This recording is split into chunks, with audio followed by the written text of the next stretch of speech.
영화 대무가를 감상하기 전에 이 영상 꼭 한번 보고 가세요. 안 보고 가시면 영화 보시다가 영화관을 나올 수도 있고 영화 보면서 욕하실 수 있으니 대무가를 보실 분들은 저 켄의 이야기 꼭 한번 들어보세요. 안녕하세요. 대중미디어 문화플러스 음악연구소 감각의 대표이자 대중영화를 가지고 강의와 강연으로 여러분께 재미와 감동을 드리고 있는 대중영화 전문 강사 켄입니다. 오늘의 원포인트 미디어 클래스는 영화 대무가입니다. 영화 대무가가 개봉을 해서 녹색창에서 간략한 줄거리와 감독, 배우분들만 확인하고 바로 영화관으로 갔습니다. 영화 소개에 보면 신발 대신 술발로 버티는 40대 마성의 무당 바성준, 백발백중 1타 무당을 꿈꾸며 역술계를 평정한 30대 스타터 무당 청담도령, 인생 역전 갓생을 노리며 10조 완성 무당학원을 등록한 20대 취준생 무당 신남, 그리고 그들을 이용해 50억 원을 손에 넣으려는 이구역 미친 엑스 익수. 이렇게 캐릭터만 봐도 너무 재밌을 것 같네요. 그리고 이들 대무가 무당즈는 각자 일생일대 한탕을 위해 BT에 몸을 맡긴 채 프리스타일 구판 대결을 펼친다는 내용을 보니 대중상업 영화겠구나 하는 생각이 들더라고요.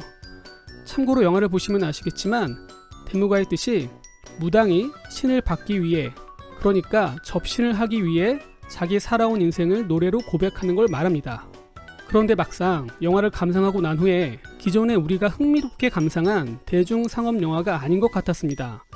그러니까 예전에 건달이 무당이 되는 박수건달처럼 재미난 이야기가 아닙니다. 그러면 흥미롭고 재미난 내용과 이야기를 예상하고 영화를 보신 분들은 욕도 나오겠구나 하는 생각도 들더라고요. 영화 소개에서도 이렇게 재미나게 포장을 했는데 막상 영화를 보니까 낚였다고 생각하시는 분들도 계실 것 같았습니다.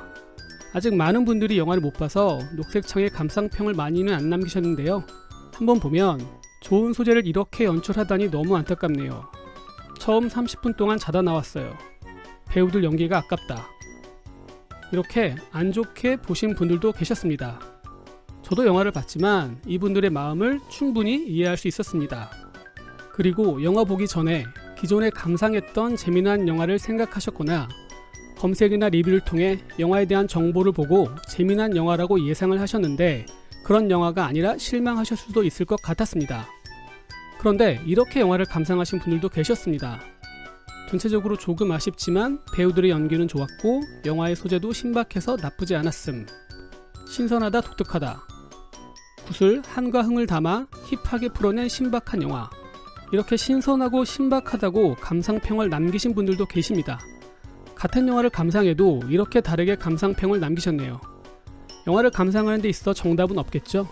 내가 재밌으면 재밌는 거고 내가 재미없으면 재미없는 거겠죠. 그래서 무언가를 창작한다는 게 참 어려운 것 같습니다. 여튼 이 영화는 대중상업 영화라기보다는 소위 영화제에서 볼 수 있는 영화라고 생각하시면 됩니다. 대무가는 개봉 전에 이미 부산국제영화제에서 상영된 영화예요.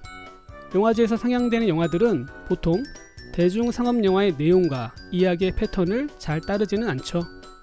그러니까 관객들에게 친절한 영화는 아니겠죠. 영화 대무가의 내용을 보면 총 4개의 챕터로 나눠집니다. 그리고 원작이 있는데 대무가의 감독님의 단편 작품을 장편화시킨 거더라고요. 그래서 대무가의 감독님의 인터뷰를 한번 찾아봤는데 없더라고요. 그리고 대무가 주연 배우의 한 인터뷰를 보게 되었는데요. 한번 읽어보면 동명의 단편 대무가와 어떻게 다른가? 단편의 컨셉은 무속 뮤지컬이었다. 소재가 신선하고 신박하죠? 계속 읽어보면 장편 대무가는 총 4개의 챕터인데 그중 첫 번째 챕터 무당학원 10주차가 단편 영화 내용 그대로다. 단편을 장편화할 때 이런 식으로 단편을 고스란히 살리는 경우가 드문데 이런 구성도 재미있었다. 그러니까 단편을 장편화할 때 기존에 우리가 대중상업 영화에서 봤던 내용이나 이야기의 공식을 따른 게 아니라는 거죠. 그러니까 아까 감상평에도 영화 처음부터 30분 동안 자다 나왔다고 하시는 분도 충분히 이해할 수 있죠. 이러니까 영화의 내용적인 부분인 이야기의 구성에서 관객의 호불호가 갈릴 수밖에 없겠구나 하는 생각이 들더라고요.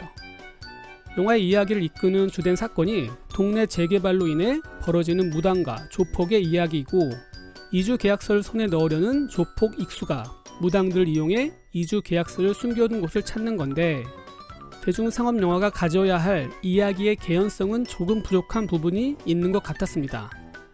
아마 관객분들이 내용과 줄거리를 쉽게 받아들이고 재미를 느끼기에는 조금 힘들지 않을까 하는 생각이 드네요.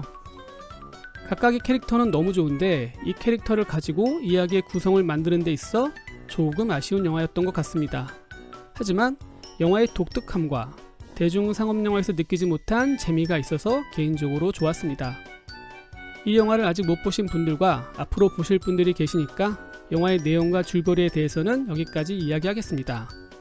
결론적으로 대중상업영화를 감상하는 방법과 작가적 성격이 있는 영화를 감상하는 방법은 다르다는 것입니다.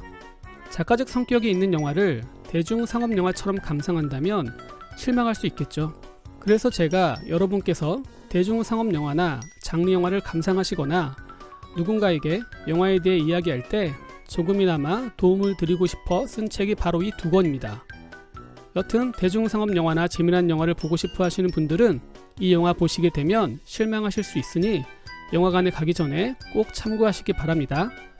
그리고 영화 대무과를 보시게 되면 어떠셨는지 댓글로 의견 많이 남겨주세요. 그러면 오늘은 여기서 원포인트 미디어 클래스는 마치도록 하겠습니다. 알람 설정과 구독, 좋아요 아직 안 누르셨다면 꼭 눌러주시고요. 지금까지 연구소 감각대표이자 대중영화 전문 강사 켄쌤이었습니다. 영화처럼 행복하고 즐거운 하루 보내세요. 감사합니다.